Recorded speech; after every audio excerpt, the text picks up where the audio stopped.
మీ మోకాల నొప్పులకు ఎటువంటి సర్జరీ లేకుండా ఎపియాన్ పెయిన్ క్లినిక్ అందిస్తున్న అత్యాధునిక చికిత్స.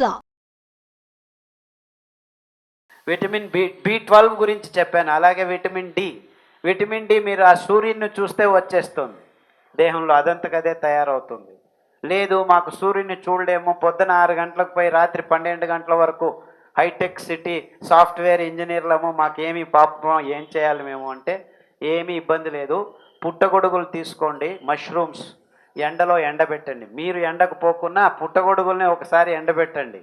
ఒక 10 కేజీలు పుట్టగొడుగులు తీసుకొని ఎండలో ఎండబెడితే 1 కేజీ అవుతాయి. అవి మంచి గ్లాస్ బాటిల్లో వేసుకొని పెట్టుకోండి. రాత్రి నానబెట్టి ఉదయం ఆ నీళ్ళతోనే కర్రీ చేసుకొని వారానికి 2 సార్లు తింటే మీకు ఎంత కావాలో అంత విటమిన్ డి వచ్చేస్తుంది. ఏమీ ఇబ్బంది లేదు. ట్యాబ్లెట్ల నుంచి మీకు విటమిన్ డి రాదు. కొంతమందికి ముట్టు సమస్యలు, అంటే ముట్టు రానే రాదు, ముట్టు వస్తే ఆగదు.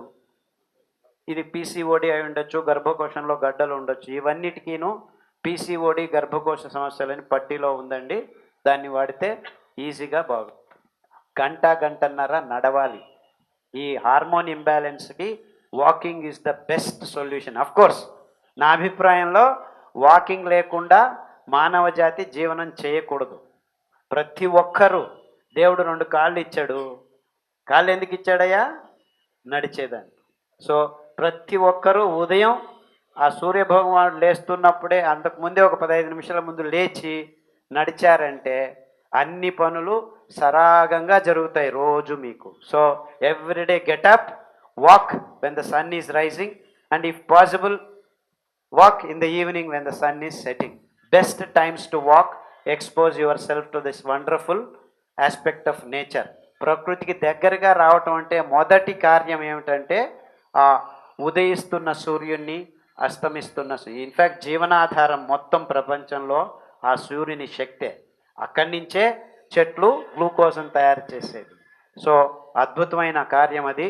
సో సూర్యునికి పొద్దున సాయంకాలం 2 సార్లు నమస్కారాలు వేయండి. హెచ్ఐవి, హెపటైటిస్ బి, ఎస్ఎల్ఈ ఇలాంటి రోగ నిరోధక శక్తిని కోపలుకుంటూ మన దేహంలోకి వైరస్లు రావటం చాలా సులభంగా బాగు చేసుకోవచ్చు. ఆ 7 కషాయాలు ఉన్నాయి. దానికి తోడు ఉదర సంబంధం లేకపోతే యకృత్తుకు సంబంధమైనవి లివరు, కిడ్నీ అలాంటివి పట్టీలో రాశాము. ఉదరానికి యకృత్తుకు సంబంధించి ఊదలు అక్కి ఎక్కువగా తినాలి. ఊదలు బియ్యం 3 రోజులు, మిగిలిన ధాన్యం ఒక్కొక్క రోజు తింటూ కానుగాకు కషాయం, తంగడి ఆకు కషాయం, మెంతి ఆకు కషాయం చాలా అద్భుతంగా పనిచేస్తాయి మీ లివర్ మీద. ఆ డెంటల్ ప్రాబ్లమ్స్, మీరు టూత్ పేస్ట్ బ్రష్ తీసేస్తే మీ దేహం నుంచి 90% పళ్ళ ప్రాబ్లమ్స్ అన్నీ సాల్వ్ అయిపోతాయి. కావాల్సింది మీరు బొగ్గు పొడి, కొద్దిగా ఉప్పు. 1 కేజీ బొగ్గు పొడికి 15 గ్రాముల నుంచి 25 గ్రాముల ఉప్పు, 1 లవంగం వేసి పొడి చేసి పెట్టుకోండి. ఇంటిల్లిపాది 6 నెలలు ఆ పొడిని వేసుకొని మీ వేళ్లతో మర్దనం చేయండి మీ చిగుళ్ళను. 3 వారాల్లో మీ ప్రాబ్లమ్స్ అన్నీ దూరం అయిపోతాయి. అంతే, ఇంకేమీ లేదు. ఏ బొగ్గు అయినా సరే మీరే తయారు చేసుకోవచ్చు. టెంకాయ చిప్ప ఉంది కదా, దాన్ని మంట పెట్టండి. బాగా ఎర్రగా అయినప్పుడు నీళ్లు వేస్తే బొగ్గు తయారవుతుంది. దాన్ని దంచేసి ఎండలో పెడితే అదే యాక్టివేటెడ్ చార్కోల్. ఒక్కసారి ఒక ఆదివారం రెడీ చేస్తే 6 నెలలు మీ ఇంటిల్లిపాది వాడుకోవచ్చు. ఆ డబ్బులే కోట్ల రూపాయలు అవుతున్నాయి.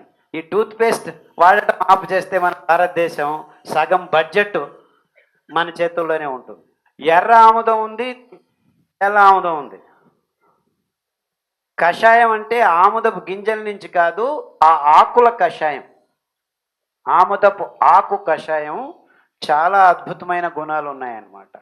చాలా నొప్పులకు బాగా పనిచేస్తుంది. జామ ఆకు కషాయం, ఆముదపు ఆకు కషాయం, ఈత ఆకు కషాయం దేహంలో నొప్పులు ఉంటే బాగా పనిచేస్తుంది అన్నమాట.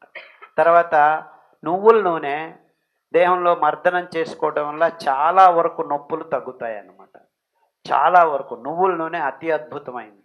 నువ్వుల నూనె, కట్టెగానుగా నువ్వుల నూనె. Syndrome, irritable bowel syndrome, complex regional pain syndrome, అంటే డాక్టర్లకు అర్థం కాకపోతే సిండ్రోమ్ అని పేరు పెడతారనమాట. Very simple. మీరేం కంగారు పడకండి. సిండ్రోమ్ అంటే పెద్దది ఏమీ కాదు, ఏమి ఇబ్బందులు ఉండవు. కొర్రలు, అండు కొర్రలు, ఎనీ పెయిన్స్, ఇప్పుడే చెప్పాను, ఈ ప్రశ్న వస్తుందేమో నాకు ముందుగానే తెలిసినట్టుంది. పెయిన్కి చమురాకు, జామాకు, ఈతాకు కషాయాలు వాడండి అని చెప్పాను. నువ్వుల నూనె మర్దనం చేయండి. కొద్దిగా చాలామందికి కొద్దిగా గోరువెచ్చగా ఉన్న నువ్వుల నూనెతో మర్దనం చేసుకుంటే, అంటే వేడిగా చేయకండి, గోరువెచ్చగా ఉండాలి. వేడి మంచిది అనుకోవద్దండి, వేడి చాలా చెడ్డది, మనకు అవసరం లేదు. గోరువెచ్చగా ఉంటే చాలు. స్నానం కూడాను మీరు చల్లనీళ్ళతో స్నానం చేయడం అలవాటు చేసుకుంటే చాలా మంచిది. చల్లనీళ్ళు వద్దబ్బా అంటే గోరువెచ్చని నీళ్ళలో తయారు చేయండి, జస్ట్ గోరువెచ్చని నీళ్ళు. మీరు వేడి నీళ్ళతో స్నానం చేస్తే మీకు ఇబ్బందులు ఎక్కువ అవుతాయి. చల్లనీళ్ళతో స్నానం చేస్తే ఇబ్బందులు తక్కువ అవుతాయి. చల్లనీళ్ళు వద్దులే అనుకుంటే గోరువెచ్చని నీళ్ళ వరకు చాలు. అలాగే నువ్వుల నూనెతోనూ మర్దనం చేసుకోండి. ఉన్నది ఉన్నట్టు రూమ్ టెంపరేచర్ నూనె వాడితే చాలు. లేదు కొద్దిగా వేడిగా తగిలితే చర్మం మీద బాగుంటుంది అనిపిస్తే గోరువెచ్చగా మాత్రం చేసుకోండి. పుస్తకంలో ఉంది. ఎస్ఎల్ఈ ఆర్థరైటిస్ వేరే, ఎస్ఎల్ఈ ఈజ్ మోర్ కాంప్లికేటెడ్, దానికి కూడా పుస్తకంలో పట్టి ఉంది. ఆర్థరైటిస్ పుస్తకంలో ఉంది. గ్యాంగ్రీన్కి చాలా సులభం అండి.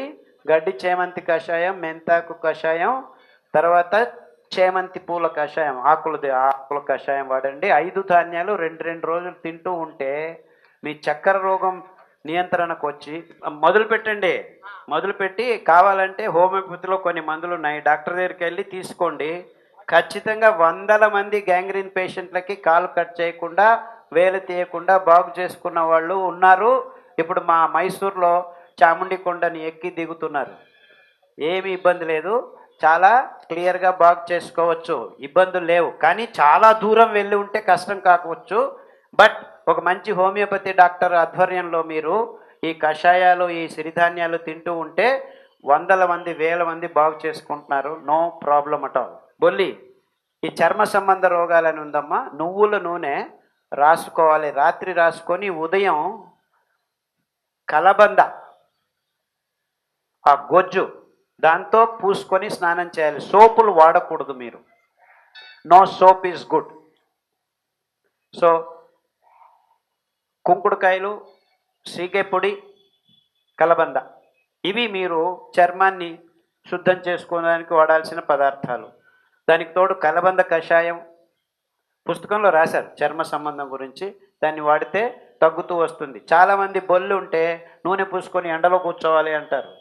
ఎండలో కూర్చోవాల్సిన అవసరం లేదు. Just day before yesterday I got a message, WhatsApp message, ఈ వాయిస్ పడిపోయింది, ఏదో చేశారు డాక్టర్లు, వాయిస్ పడిపోయింది. 8 సంవత్సరాలు అయింది వాయిస్ పోయి. ఇలాగే నేను నా లెక్చర్ ఎవరు అటెండ్ అయ్యి ఈ సిరిధాన్యాల్ని 5 వాడటం మొదలుపెట్టారు. కషాయం ఆ 7 కషాయాలు తాగడం మొదలు పెడితే 8 నెలల్లో వాయిస్ వచ్చేసింది. రికార్డ్ చేసి పంపించారు నాకు తెలియదు. Actually I don't know that it can happen. నేనేమి ఎవరికి బాగు చేయలేదు, కానీ ఇలా రాసి పంపించారు. సో ఇలాంటి అద్భుతమైన విషయాలు ఈ సిరిధాన్యాల్లో ఇమిడి ఉన్నాయని నేను ఇంకా నేర్చుకుంటూనే ఉన్నాను. అర్థమవుతుందా? సో ఇది దేవుడిచ్చిన వరాలు మనకి, అద్భుతమైన ధాన్యాలు. అంటే ఆరోగ్య సిరులు అనే దాంట్లో రెండో మాట లేదు. సో మీరందరూ గట్టిగా ఈ వరి బియ్యం, గోధుమలు మనం తినాల్సిన పదార్థాలు కాదు అని మీరు మీ పిల్లలకి చెప్పండి, సిరిధాన్యాన్ని తినిపించండి, అందరూ ఆరోగ్యవంతులు అవుతారని నాకు పూర్తిగా నమ్మకం ఉంది. సర్జరీలు ఏ దానికి సొల్యూషన్స్ కావు. Any part of the body remove చేయటం సొల్యూషన్ కాదు. అది ఇంకా చాలా ముదిరింది, ఇంత పెద్ద గడ్డ ఉందంటే దాన్ని తీసేసుకోవాలి. కానీ చిన్న చిన్న విషయాలకన్నిటికీ సర్జరీకి వెళ్ళకండి. Try some alternatives. వేరే డాక్టర్లను సంప్రదించండి, హోమియోపతి కానీ ఆయుర్వేదం కానీ, దానితో బాగు చేసుకునే ప్రయత్నం చేయండి. బ్యాక్గ్రౌండ్లో ఈ ఆహారం, ఈ కషాయాలు తాగండి. 90% అన్ని ఇబ్బందులు బయటపడొచ్చని నాకు గట్టిగా నమ్మకం ఉంది.